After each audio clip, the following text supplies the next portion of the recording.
What's up, Lakers fam? I hope you guys are off to an amazing new year. Now, you guys know what time it is. It is the end of the week, which means it is time for our mailbag Q&A. You're watching Lakers Report by Chat Sports, all things Lakers. I'm your host, Hannah Kulik, aka Laker Han, and like I said, today we have a Q&A. So as always, every week I ask you guys to send me in questions via Instagram and my Twitter. So if you are not yet following me, definitely make sure you go give me a follow on my social media handles. My Instagram is at HannahRoseKulik and my Twitter is at Hannah_Kulik. So that way you can participate in the next Q&A. Like I said, we do these weekly and I would love to have you be able to send in a question.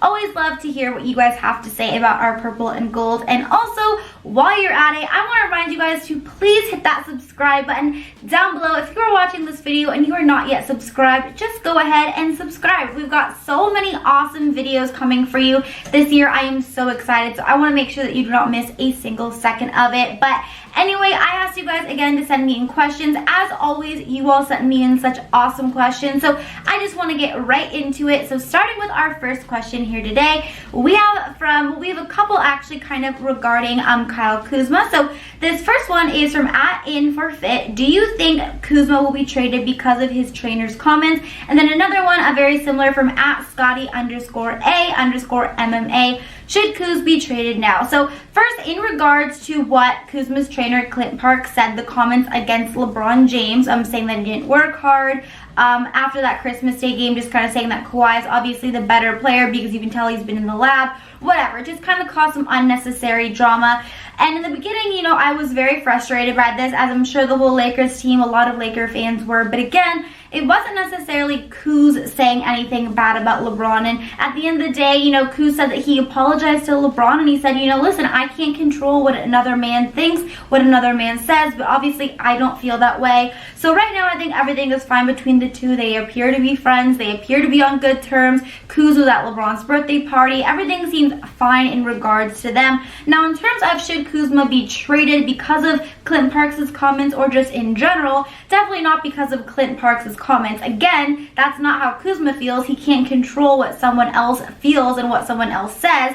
But in general, I just don't even want Kuzma to be traded. I understand he has not had the best start to this season. Definitely had a little bit of a rocky start. But again, he's been struggling with injuries. He hasn't been fully healthy. He says now that he is finally feeling back to 100%. I really want to give Kuz the time to be able to kind of prove that he can be that third star. I've always rooted for Kuz. I'm a big fan of Kyle. So I want to see him develop into that third star and really be consistent. Now, of course, we're just going to kind of have to wait and see how it all plays out. But I don't want to trade Kyle Kuzma, and I really want to give him until about the NBA All-Star weekend before we can really assess how his season has gone, because again, so far his season has really been plagued by a lot of health concerns and injuries. So no, I do not think Kuz should be traded, and no, I definitely do not think he should be traded purely just because of what Clint Park says, because again, it has nothing to do with what Kyle Kuzma says and what he believes. Alright, now moving on from Kuz and talking a little bit about Darren Collison. I knew you guys were going to have a ton of questions regarding him, but these particular questions, the first one is from @SolomonKingCali, and he asked, could the Lakers get Collison? And the second one is from asking who would be a better fit. This one's from @Raphael56281, who would be a better fit between Collison and Crawford. So in terms of can the Lakers get Darren Collison, obviously a few days ago when Adrian Wojnarowski announced that reportedly Collison is thinking about coming out of retirement and joining either the Lakers or the Clippers, I know everyone went crazy, myself included, because over this past summer, before Collison announced he was going to be retiring, I really wanted the Lakers to get him. I've wanted the Lakers to get him for a long time now. You know, he played for UCLA. He played for Frank Vogel back in Indiana. He's a point guard. The Lakers could really use him. He's also a 39% career three-point shooter, so he could help us out in a lot of ways. Now, if the Lakers are necessarily going to get him, I don't know. Again, we have to wait and see if he does really decide to come out of retirement. Now, if he does, I do think that the Lakers have a really good chance, a big advantage over the Clippers. Again, just because, you know, he already played for Frank Vogel back in Indiana. I know if he were to come out of retirement, it's because he wants to win a championship, and I think that he knows that he would have a big role with this Lakers team because they desperately do need another point guard, ball handler, shooter. So I think if he were to announce that he is going to be coming out of retirement, I think the Lakers do have that advantage in getting him. Now, in terms of whether I think a better fit is Darren Collison or Jamal Crawford. I'm going to go with Darren Collison. Again, he's only 32, so he's younger than Jamal Crawford. The Lakers definitely need a point guard, another ball handler, which is exactly what Darren Collison is. Like I said, also, he's a 39% career three-point shooter. So I'm definitely going to go with Darren Collison over Jamal Crawford. But of course, Jamal Crawford is a great shooter as well, streaky, a little bit older though. So in terms of those two players, I'm definitely picking Collison, but I'm curious, what do you guys think? Who would you rather have on this Lakers squad if you can get Darren Collison or Jamal Crawford? Which one would you prefer? If you'd rather have Darren Collison, type D down below. If you'd rather have Jamal Crawford, type J down below. But definitely both those players are good shooters, so they could really help. But I just think that Darren Collison is able to kind of check more things off the checklist that the Lakers really need over Jamal Crawford.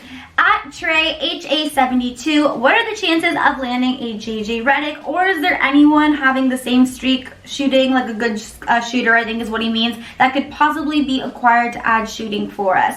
So in terms of trading for JJ Redick, that obviously has been a rumor that apparently the Lakers could potentially be interested in JJ Redick, obviously because he's a great three-point shooter, and as we all know, he's kind of ending the near of his career, and he really does want to be on a championship contending team, and that's obviously what the Lakers are. So it's definitely a possibility, but if we were to trade for JJ, it would be at a really heavy cost. It would honestly require that KCP probably denounces his no trade clause, which I'm not sure if he's going to want to do. We would have to trade multiple players. It would probably also involve Quinn Cook or Troy Daniels, maybe a future draft pick, Talon Horton-Tucker, Jared Dudley. It could really be kind of a big package. So I don't know if the Lakers are going to necessarily want to do it, but it definitely is a possibility because, again, he's a great three-point shooter. He wants to come and play on a winning team. So those things really add up and could potentially lead him to come and join the Lakers. But again, would be a big package, and I don't know, but it definitely has been reported that it is at least a consideration, something that the Lakers are considering and has definitely been kind of put out into the universe. Now, in terms of not signing JJ Redick or trading for him, other players that we could trade for, this is kind of a tricky question. Obviously, there have been a lot of reports talking about potentially Robert Covington coming to the Lakers, the Lakers making a trade for him, for a couple of other players, but I think the Lakers' best bet, honestly, is just kind of waiting to see this whole buyout market and which players become bought out by their teams. Potentially, like, obviously, we're all waiting for Iguodala to see what happens with him in Memphis. Jamal Crawford, like we mentioned previously. So I don't necessarily even think that the Lakers desperately want to make a trade. I think that maybe their plan is to kind of just wait and see what happens with the buyout market. But definitely we do need shooters, so I think that's going to be the Lakers' #1 goal if they are looking to kind of add some other pieces, which I think they are looking to, and I think they do need to do, is to add some shooters for sure. Okay, now this next question kind of ties in with that. It is from at MMAO22. What trade do the Lakers need to make before the trade deadline? We need depth.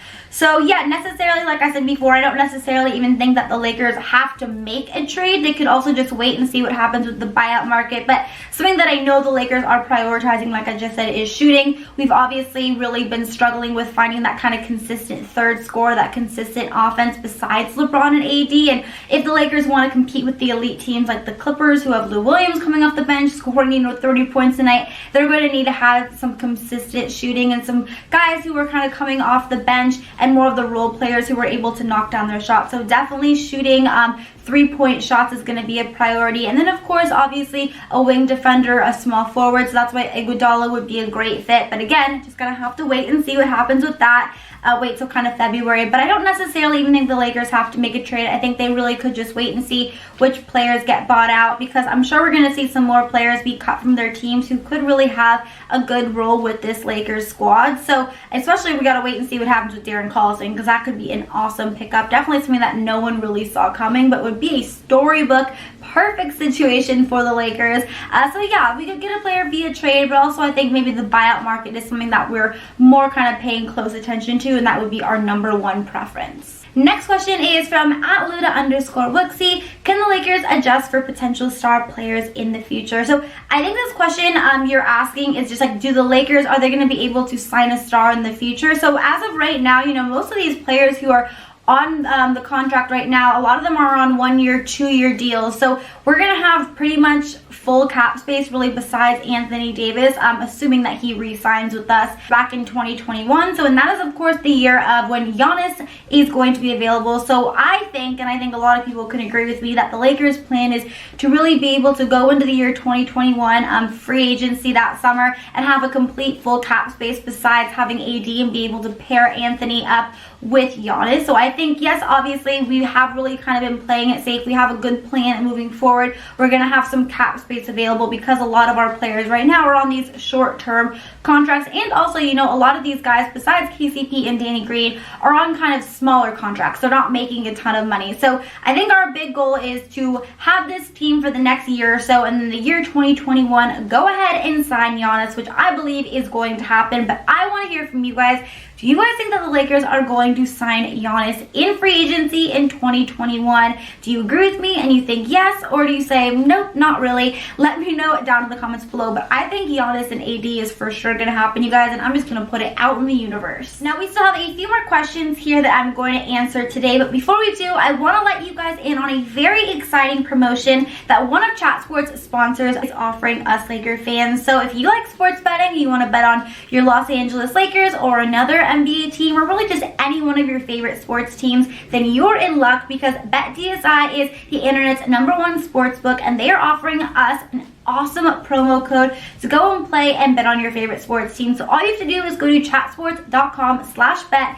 enter the promo code Lakers120, and you will get 120% deposit bonus money to go and play, bet on your favorite sports teams. Who does not want to start off this year earning some extra cash? And BetDSI is definitely helping us do so. So huge shout out to BetDSI for this awesome opportunity. Definitely make sure to take advantage of this great discount, guys. But let's get into a few more of your questions here today.